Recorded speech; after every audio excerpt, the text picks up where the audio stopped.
அனைவருக்கும் வணக்கம். பிஜிடிஆர்பி 2025 எக்ஸாம்க்கு எல்லாருமே படிச்சுட்டு இருப்பீங்க. உங்களால் வெற்றி பெற்று வேலைக்கு செல்ல முடியும் என்கின்ற தன்னம்பிக்கையோடு தொடர்ந்து படிச்சுக்கிட்டே இருந்தீங்கன்னா வரவிருக்கக்கூடிய முதுகலை ஆசிரியர் தேர்வில் நல்ல மதிப்பெண்கள் பெற்று நீங்கள் அனைவரும் அரசு பள்ளி முதுகலை ஆசிரியராக முடியும். அதற்கு என்னுடைய சார்பாக எல்லோருக்கும் மனமார்ந்த வாழ்த்துக்கள். இந்த வீடியோவில் இருக்கக்கூடிய 30 நாட்களை சரியான முறையில் பயன்படுத்தி நாம் அனைவரும் அரசு பள்ளி முதுகலை ஆசிரியர் ஆவது எப்படி அப்படிங்கிறது இந்த வீடியோவில் நம்ம டீட்டெயிலாக பார்க்கலாம். பொதுவாக எல்லாருக்குமே நாட்கள் குறைய தேர்வு நெருங்க ஒரு விதமான டென்ஷன் நமக்குள்ளார இருக்கிற மாதிரி இருக்கும். அதே போன்று நம்ம ஏற்கனவே படித்த பகுதியெல்லாம் மறந்து போன மாதிரி இருக்கும். ஒரு சில டைமில் பிளாங்காக இருக்கிற மாதிரி இருக்கும். இது எல்லோருக்கும் இருக்கக்கூடிய இயல்பான மனநிலைமை தான். இதை நீங்கள் பெரிதாக எடுத்துக்கொள்ளாமல் தொடர்ந்து படிச்சிங்கன்னா நம்ம ஏற்கனவே சொல்கிறது போல் ஜென்ரல் டர்னில் உங்களால் வேலைக்கு போக முடியும். மாறாக இந்த எல்லோருக்கும் வரக்கூடிய சாதாரண இயல்பான மனநிலையை பெரிதாக எடுத்துக்கிட்டிங்கன்னா சரியான முறையில் உங்களால் தொடர்ந்து படிக்க முடியாது. இவ்வளவு நாள் நீங்கள் கொடுத்த ஹார்ட் ஒர்க்கான ஒரு ரிசல்ட் உங்களுக்கு கண்டிப்பாக கிடைக்காது. நாட்கள் குறைய உங்களுடைய தன்னம்பிக்கை அதிகமாகி கொண்டே தான் போகணுமே தவிர எக்காரணத்தை முன்னிட்டும் தன்னம்பிக்கை குறையவே கூடாது. அதே போன்று பொதுவாக எல்லாருமே சொல்கிறது, இனிமேல்லாம் நியூ டாபிக்ஸ் எல்லாம் படிக்காதீங்க. ஏற்கனவே நீங்கள் படித்த பகுதிகளை ரிவிஷன் பண்ணால் அதிலேருந்து வரக்கூடிய வினாக்களை சரியான முறையில் விடையளிக்க முடியும். நீங்கள் நியூ டாபிக்ஸ் எல்லாம் படித்தீங்கன்னா அதுவும் உங்களால் சரியான முறையில் படிக்க முடியாது. நீங்கள் ஏற்கனவே படித்த பகுதிகளெலாம் ரிவிஷன் செய்ய முடியாது அப்படிங்கிற மாதிரி ஒரு கருத்தை சொல்லுவாங்க. மேஜரில் ஒரு 10 யூனிட்ஸ் இருக்குது அப்படின்னா நீங்கள் ஒரு 5 யூனிட் நல்லா தரவாக இருந்தாலே கண்டிப்பாக வேலைக்கு போயிடலாம் அப்படிங்கிற மாதிரிலாம் கருத்தை சொல்லுவாங்க. எனக்கு அதில் ஒரு துளி கூட உடன்பாடே கிடையாது. அது ஒரு தவறான எண்ணம். அப்படிப்பட்ட ஒரு எண்ணம் உங்களுக்குள்ளார இருந்ததுன்னா அதை அடியோடு மறந்துடுங்க.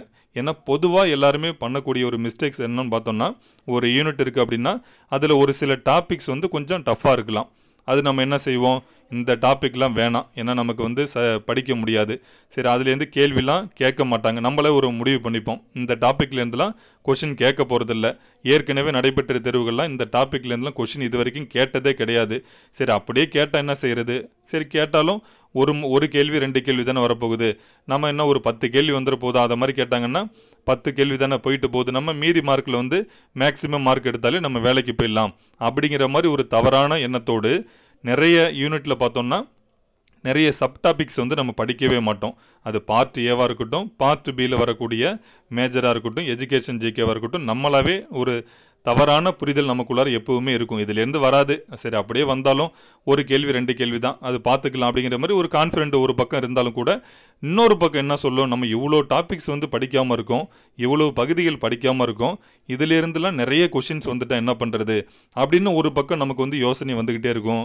அப்போ நம்ம சரியான முறையில் தொடர்ந்து படிக்கவே முடியாது. தேர்வு நாளன்று பார்த்தீங்கன்னா கொஷின் பேப்பரை ஓப்பன் பண்ணுவீங்க. பார்ட் பியில் முதல்ல கேட்டிருக்கக்கூடிய ஒரு 2-3 வினாக்களுமே நீங்கள் படிக்காத பகுதியிலிருந்து வந்துருச்சு அப்படின்னா நம்ம அந்த நாள் சரியான முறையில் நமக்கு அமையாது.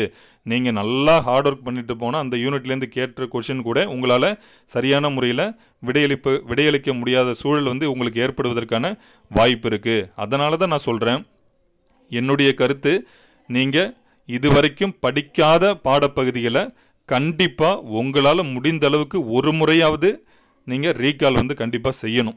ஒரு 2-3 முறையாவது வாசிச்சுட்டாவது போதும். ஏன்னா நம்ம எதுவுமே படிக்காமல் போய் ஒரு தேர்வு எழுதுறதுக்கும் ஒரு முறையாவது இல்லை 2-3 முறையாவது படிச்சுட்டு போய் தேர்வு எழுதுவதற்கு நிறைய வித்தியாசங்கள் இருக்கும். நான் சொன்னால இந்த டென்ஷன், பயம், ஒரு பக்கம் இதுலேருந்துலாம் கேள்வி என்ன அதிகமாக கேட்டுட்டா என்ன பண்ணுறது அப்படிலாம் ஒரு யோசனை நமக்குள்ளார வருங்கள படிக்காமல் போனால். இதையே நீங்கள் ஒரு முறையாவது ரீட் அவுட் பண்ணிட்டீங்கன்னா கான்ஃபிடென்ட் உங்களுக்குள்ளார வரும்.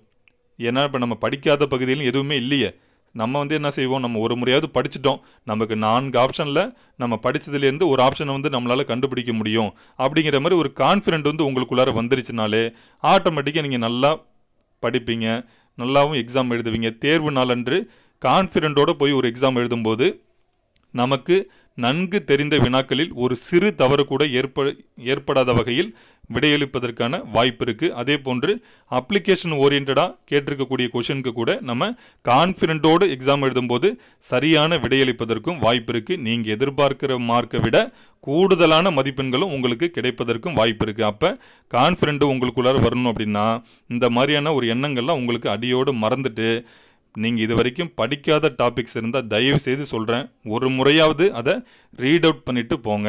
எதுவுமே படிக்காமல் போயிடாதீங்க. ஏன்னா நம்ம ஒரு தவறான புரிதல் நமக்குள்ளார இருந்ததுன்னா கண்டிப்பாக அது வந்து ஆப்போசிட்டான ஒரு ரியாக்ஷன் தான் தொடர்ந்து கொடுக்குது. அதனால் ஈஸியாக படிக்கலாம். நான் தான் தொடர்ந்து சொல்கிறேன், தமிழ் எலிஜிபிள் டெஸ்ட்டுக்கு ஒரு அரை நாள் உட்காந்து தனியாக படிச்சிட்டிங்கனாலே போதும், அரை நாள் மட்டும் போதும்னு சொல்லியிருக்கேன். ஆனால் நிறைய பேர் வந்து படித்து முடிச்சிட்டிங்கன்னா என்னன்னு எனக்கு தெரியாது. நேற்று கூட பார்த்தீங்கன்னா நம்ம சேனலில் இந்த கூகுள் ஃபார்ம்ஸுக்கான லிங்க் வந்து கொடுத்துருந்தேன். இப்போவுமே டிஸ்கிரிப்ஷனில் கொடுக்குறேன். நேற்று எழுதாத ஆசிரியர்களாக இருந்தீங்கன்னா நீங்களும் அந்த தேர்வு எழுதி 50க்கு உங்களுக்கு எவ்வளோ மார்க் வருது அப்படிங்கிறத நீங்கள் பார்த்துக்கலாம். அடுத்த தமிழ் எலிஜிபிள் டெஸ்ட்டுக்கான கூகுள் ஃபார்ம் தேர்வு பார்த்த லிங்க்கு நமக்கு ஞாயிற்றுக்கிழமை வந்து காலையில் 11 மணிக்கு கொடுக்குறேன்.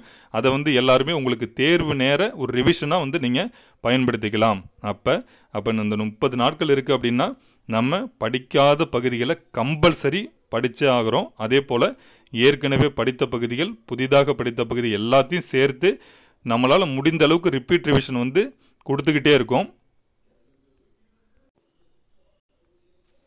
அதே போல் திட்டமிடுதல் இல்லாத எந்த ஒரு செயலும் ஒரு முழுமையான வெற்றியை பெறுவதில்லை. இதை நான் வந்து தொடர்ந்து சொல்லிக்கிட்டே இருக்கேன்.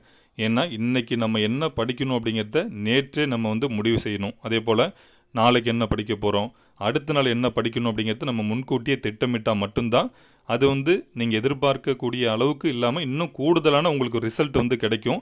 அதான நிறைய பேர் வந்து செய்கிறதே இல்லை. இன்றைக்கி நம்ம என்ன படிக்கணும்னு முடிவு பண்ணால் தான் நம்ம அதுக்கேற்ற மாதிரி அந்த நாள் வந்து அமையும். மாறாக நீங்கள் எதுவுமே இல்லை, ஏதோ ஒரு யூனிட் வந்து படிக்கிறோங்கிற பேரில் வச்சுட்டு இருக்கக்கூடாது.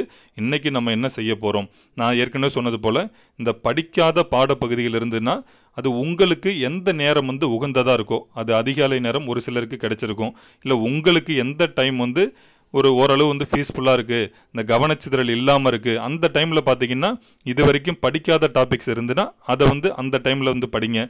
மற்ற நேரத்தில் வந்து நீங்கள் ஏற்கனவே படித்த பகுதியில் ரிவிஷன் வந்து கொடுத்துட்டே இருக்கணும். நான் ஏற்கனவே சொன்னது போல் நாட்கள் இவ்வளவு தான் இருக்குது அப்படின்னா அந்த 30 நாட்களில் என்ன செய்ய முடியும்னு தான் யோசிக்கணுமே தவிர இல்லாததை பற்றி யோசிக்கவே கூடாது. 30 நாட்கள் தான் இருக்குது நம்மக்கிட்ட, என்ன செய்யலாம் அப்படிங்கிற பிளான் பண்ணி தொடர்ந்து படிங்க. எத்தனை முறை வேண்டுமானாலும் ரிப்பீட் ரிவிஷன் வந்து கொடுத்துக்கிட்டே இருக்கணும். நம்ம எந்த அளவுக்கு ரிப்பீட் ரிவிஷன் வந்து கொடுக்குறோமோ தேர்வு நாளன்று டவுட்டே வராது. ஒரு கேள்வி பார்க்குறோமா, கேள்வி படித்து பார்க்கும்போதே விடை வந்து உங்களுக்கு தெரிஞ்சிடணும். நீங்கள் விடை சொன்னதுக்கப்புறம் தான் 4 ஆப்ஷனை பார்க்குற மாதிரி நீங்கள் வந்து ரிப்பீட் ரிவிஷன் கொடுத்தீங்கன்னா நான் சொன்ன மாதிரி கேள்வியை படித்து முடித்தோடனே நமக்கு அதற்கான பதில் வந்து தெரிஞ்சிடும். அப்போ அந்த அளவுக்கு நம்ம ரிப்பீட் ரிவிஷன் கொடுத்தா மட்டும்தான் நம்ம அது மாதிரி வந்து தேர்வு எழுத முடியும். அதனால் உங்களால் முடிந்த அளவுக்கு தொடர்ந்து ரிப்பீட் ரிவிஷன் வந்து கொடுத்துக்கிட்டே இருங்க. கான்ஃபிடென்ட்டோடு படிங்க. நீங்கள் சீக்கிரமாக எல்லாருமே தேர்வு எழுதி பிஜிஎஸ்டண்ட் ஆக தான் போகிறீங்க. 2025 இறுதியிலோ இல்லை 2026 தொடக்கத்திலோ கண்டிப்பாக அரசு பள்ளியில் முதுகலை ஆசிரியராக பணியில் சேர தான் இருக்கிறீங்க. என்னால் முடிந்த சப்போர்ட் வந்து நான் தொடர்ந்து உங்களுக்கு கொடுத்துக்கிட்டே இருப்பேன். தமிழ் எலிஜிபிள் டெஸ்ட்டுக்கும் பாருங்கள், என்னால் முடிஞ்சதுக்கு அப்பப்போ அந்த கூகுள் ஃபார்முக்கான லிங்க் வந்து கொடுக்குறேன். சும்மா உங்களுக்கு நீங்கள் மற்ற பகுதியில் படிச்சுட்டு இருக்கும்போது கூட அட்டன் பண்ணி பார்த்துக்கலாம். ஒரு 50க்கு எவ்வளோ மார்க் வருது, நமக்கு கொஞ்சம் மாட்ரேட்டாக இருக்கிற மாதிரி தான் நான் வினாக்கள்லாம் எடுத்திருந்தேன். இப்போ அடுத்து ஞாயிற்றுக்கிழமை கூட உங்களுக்கு அந்த கூகுள் ஃபார்முக்கான டெஸ்ட் லிங்க் கொடுக்கும்போது இது வரைக்கும் டிஆர்பியால் நடத்தப்பட்ட அதிலிருந்து வினாக்கள் எடுத்து ஒரு 30 வினாக்கள் 20 2 மார்க்கு 10 1 மார்க்கு கொடுக்கலான்ட்டு தான் ஐடியா இருக்குது. அது வந்து எல்லாமே ஒரு ரிவிஷனுக்காக நீங்கள் வந்து பயன்படுத்திக்கலாம். நான் ஏற்கனவே சொன்னது போல் ஒரு வாய்ப்பு கிடைச்சிருச்சு. அந்த வாய்ப்பை சரியான முறையில் பயன்படுத்தி கொண்டு நீங்கள் அனைவரும் முதுகலை ஆசிரியர் ஆகுவதற்கு என்னுடைய சார்பாக மனமார்ந்த வாழ்த்துக்கள். மற்றும் ஒரு வாய்ப்பு நமக்கு எப்போது கிடைக்கும் என்று தெரியாது. இது ஒரு இறுதி வாய்ப்பாக, உங்களுக்கான வாய்ப்பாக எடுத்துக்கொண்டு தொடர்ந்து படியுங்கள். வெற்றி நிச்சயம். அனைவருக்கும் நன்றி.